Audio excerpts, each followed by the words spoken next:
Hey guys, what's up? In this tutorial video, you will learn how you can delete your workspace on Asana for good. So let us guide you through this. So guys, in the first step, head over to asana.com and here on the top right, select your current workspace and next to the drop-down menu here. So let me go with that workspace for demonstration purposes.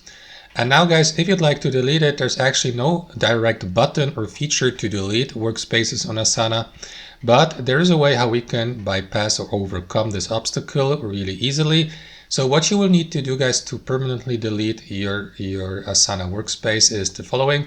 First, make sure that your workspace doesn't contain any tasks, any ongoing, upcoming, overdue, completed tasks. If that's the case guys, and you see any of these tasks listed under these categories here, make sure that you simply delete all of them, the entirety.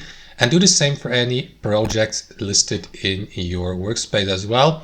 And last but not least, remove also all team members.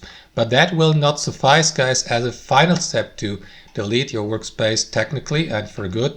The final step will be to remove yourself also from the given workspace. That is going to technically delete the given workspace. So what you want to do, guys, is click on that arrow down icon in the top right corner, select settings from the drop down menu, and here inside your account settings, head over to the account tab here, scroll down a bit, and what you want to do here guys under deactivation is select the option remove me from the given workspace you're currently logged in, which in this case would be that one for demonstration purposes, and select remove me from this workspace.